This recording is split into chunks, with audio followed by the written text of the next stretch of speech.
নমস্কার, শুভ সন্ধ্যা। আমি মীনাক্ষী, চোখ রাখছি এই মুহূর্তের খবরে। গত কয়েকদিন ধরে বাংলাদেশে অতিমাত্রায় সক্রিয় হয়ে উঠেছে সেনাবাহিনী। গুরুত্বপূর্ণ স্থানগুলিতে মোতায়েন করা হয়েছে অতিরিক্ত সেনা। তবে কি আবারও একবার পট পরিবর্তন হতে চলেছে বাংলাদেশে, তা নিয়ে কৌতূহল রাজনৈতিক মহলে।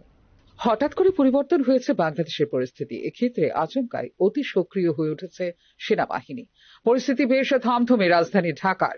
শুক্রবার বিকেলের পর সেনার তৎপরতা অন্য দিনের তুলনায় বেড়ে গেছে বলে অভিমত স্থানীয় বাসিন্দাদের। নতুন করে সেনাবাহিনী মোতায়েন হয়েছে গুরুত্বপূর্ণ এলাকাগুলিতে। ঢাকা ইউনিভার্সিটির ভেতরে সন্ধ্যের পর থেকে টহল দেওয়া শুরু করেছে সেনাবাহিনী। এমন পরিস্থিতি বিগত কয়েক মাসে দেখা যায়নি বলেই অভিমত শহরবাসীদের। চট্টগ্রাম, সিলেট, রাজশাহী, খুলনা, বরিশালের মতো বিভাগীয় শহরগুলিতেও বেড়ে গেছে সেনার তৎপরতা। তবে কি ইউনূস সরকারকে হটিয়ে দেশের ভার নিজেদের হাতে নিতে পারে সেনাবাহিনী? সেই কারণেই ক্যান্টনমেন্টগুলো থেকে ঢাকায় আনা হচ্ছে সেনাবাহিনীকে বলে মনে করছেন অনেকে।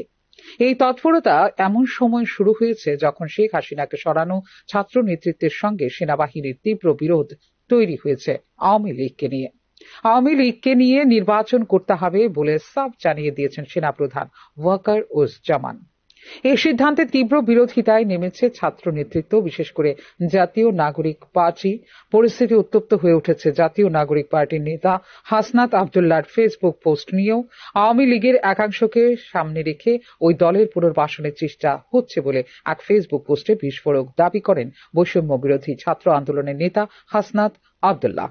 বর্তমানে তিনি ছাত্রদের নতুন দল জাতীয় নাগরিক পার্টির দক্ষিণাঞ্চলের মুখ্য সংগঠক। শুক্রবার সন্ধ্যায় সাংবাদিক বৈঠক ডেকে সেনাবাহিনীর বিরুদ্ধে সরব হয় ছাত্ররা। হাসনাত আব্দুল্লাহ, নাহিদ ইসলামরা অভিযোগ করেন রাজনীতিতে নাক গলাচ্ছে সেনাবাহিনী। আওয়ামী লীগকে ময়দানে ফেরাতে চাইছে সেনাবাহিনী বলেও অভিযোগ বৈষম্য বিরোধী ছাত্রদের। শেখ হাসিনা সরকারকে উৎখাতে মুখ্য ভূমিকা নেওয়া হাসনাতের দাবি আওয়ামী লীগকে ফেরাতে তৎপর উত্তরপাড়া এবং ভারত। হাসনাতের এই ফেসবুক পোস্ট নিয়ে তুমুল শোরগোল শুরু হয় বাংলাদেশের রাজনৈতিক মহলে। সেদেশে উত্তরপাড়া বলতে বোঝায় ক্যান্টনমেন্ট সেনা সদরকে। তবে হাসনাতের বক্তব্য পাগলের প্রলাপ বলে সুইডেন ভিত্তিক সংবাদ সংস্থা নেট নিউজকে এই কথা বলেছে সেনাবাহিনীর জনসংযোগ বিভাগ। তবে কি রাজনৈতিক পট পরিবর্তনের নকশা তৈরি হয়েছে বাংলাদেশের অভ্যন্তরে, তা নিয়ে কৌতূহল জেগেছে রাজনৈতিক মহলে। ফেরো রিপোর্ট, নিউজ নাও।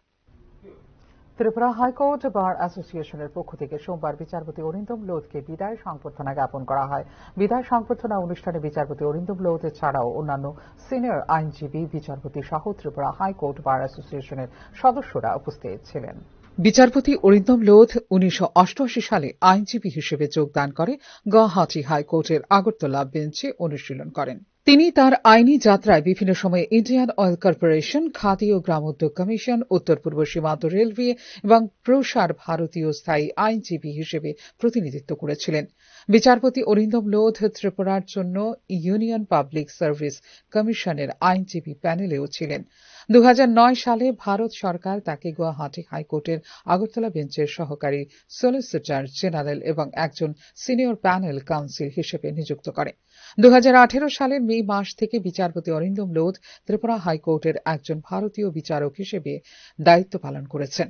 বিদায় সংবর্ধনা অনুষ্ঠানে বিচারপতি অরিন্দম লোধ তার বক্তব্যের মধ্যে জীবনে তার পিতা মাতার অবদানের কথা উল্লেখ করে বলেছেন, আমার বাবা মায়ের কাছ থেকে আমি নৈতিক মূল্যবোধ শিখেছি।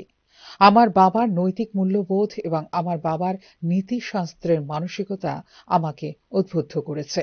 The moral values I learned from my parents. Everybody knows here, the senior members of the party, they know my father, how principled he was. Sometimes uncompromising attitude, what I noticed in many matters,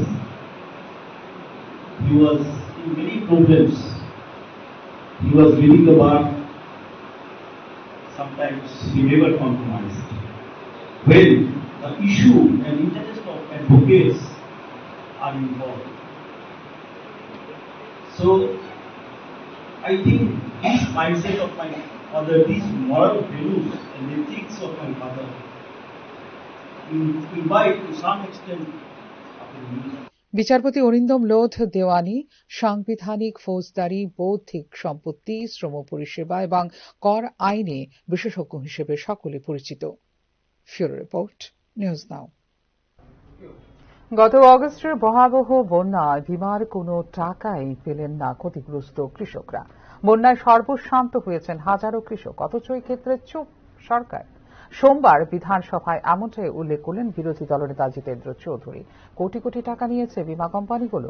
এই ক্ষেত্রে রাজ্য সরকার এবং কেন্দ্রীয় সরকার থেকে টাকা নিয়েছে বিমা কোম্পানিগুলো, অথচ ক্ষতিগ্রস্ত কৃষকদের বিমার কোনো টাকাই দেয়নি কোম্পানিগুলো বলে এদিন জানিয়েছেন বিধানসভার বিরোধী দলনেতা জিতেন্দ্র চৌধুরী। এ বিষয়ে কেন চুপ রাজ্যে কেন্দ্রীয় সরকার তা নিয়ে বিধানসভায় প্রশ্ন তোলেন বিরোধী দলনেতা। এই যে ফসল বীমা যোজনাতে এত কৃষক যে তাদের এই চিকিৎসা হল, এই গেল বিধ্বংসী বন্যা, এর আগেও হয়েছে, এতে কতজন কৃষক তার ক্লেমস পেল তার হিসাবটাও দিন। কিন্তু সেই বেলায় ডিপার্টমেন্ট ইজ টোটালি সাইলেন্ট।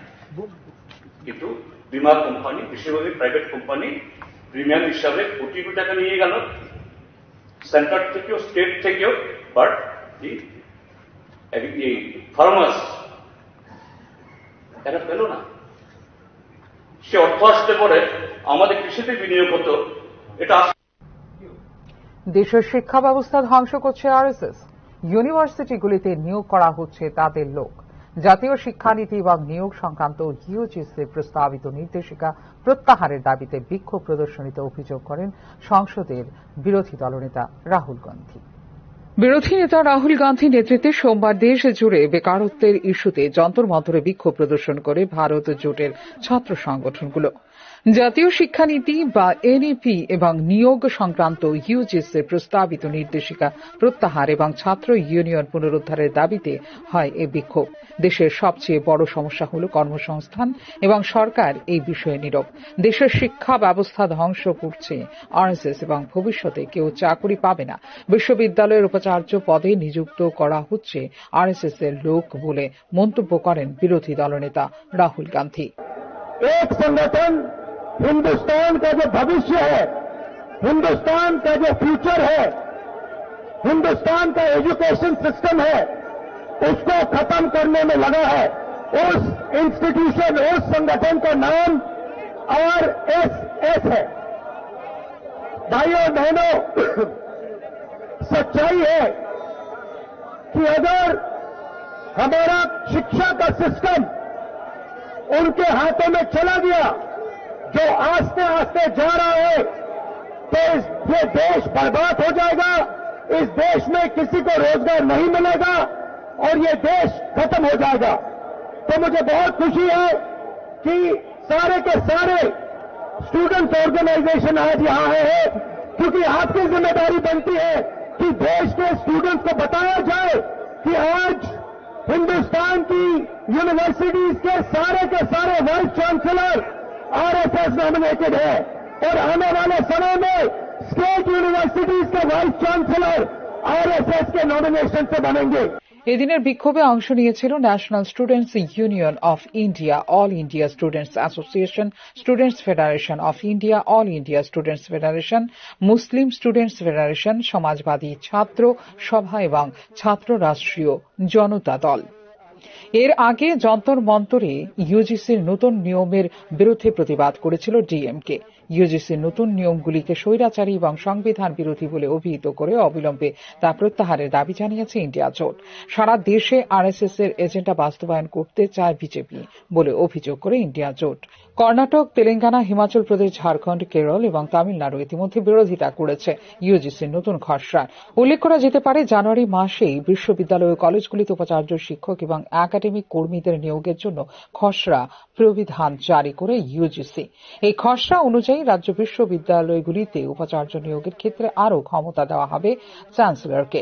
এই পদক্ষেপ রাজ্যগুলির অধিকার এবং যুক্তরাষ্ট্রীয় শাসন ব্যবস্থার পরিপন্থী বলে অভিযোগ বিরোধীদের। প্রায়শই গভর্নর সাধারণত হয়ে থাকেন উপাচার্য বা চ্যান্সেলর, আর রাজ্যপাল হলেন কেন্দ্রীয় সরকারের প্রতিনিধি। এই কারণেই খসড়ার বিরোধিতা করেছে বিরোধী দলগুলো। এখন উচ্চশিক্ষা প্রতিষ্ঠানে সহকারী অধ্যাপক হওয়ার জন্য ইউজিসি নেট পরীক্ষায় উত্তীর্ণ হওয়ার প্রয়োজন হবে না। সহকারী অধ্যাপক পদে নিয়োগের জন্য সংশ্লিষ্ট বিষয়ে নেট যোগ্যতা থাকা আবশ্যক হবে না বলে উল্লেখ করা হয়েছে নতুন খসড়া নীতিতে। বর্তমান ইউজিসি নির্দেশিকা 2018 অনুসারে সহকারী অধ্যাপক পদে নিয়োগের জন্য প্রার্থীকে অবশ্যই সেই বিষয়ে নেট ডিগ্রি থাকতে হবে যে বিষয়ে স্নাতকোত্তর করেছেন সংশ্লিষ্ট প্রার্থী। নতুন নির্দেশিকায় প্রার্থীদের পিজি ছাড়া অন্যান্য বিষয়ে নেট করার স্বাধীনতা রয়েছে। এছাড়াও নেট না করেও পিএইচডি ডিগ্রিধারী প্রার্থীরা সহকারী অধ্যাপক পদের জন্য আবেদন করতে পারবেন সরাসরি। খসড়া নির্দেশিকা অনুসারে যে কোনো উচ্চশিক্ষা প্রতিষ্ঠানের উপাচার্য হতে হলে প্রার্থীর 10 বছরের শিক্ষকতার অভিজ্ঞতা থাকা প্রয়োজন হবে না। আর নিজ নিজ ক্ষেত্রের বিশেষজ্ঞ যাদের সিনিয়র স্তরে কাজ করার 10 বছরের অভিজ্ঞতা আছে এবং ভালো রেকর্ড আছে তারা হতে পারবেন উপাচার্য। ইউজিসি নতুন খসড়া নির্দেশিকা অনুসারে একটি কমিটি গঠন করবেন বিশ্ববিদ্যালয়ের চ্যান্সেলর, যারা চূড়ান্ত সিদ্ধান্ত নেবেন উপাচার্য নিয়োগের বিষয়টিতে। Bureau report, news now. এখনকার মতো এই মুহূর্তের সংবাদ এই পর্যন্ত। অন্যান্য আপডেটস দেখার জন্য অবশ্যই নজর রাখতে হবে নিউজ নাওর পর্দায়। নমস্কার।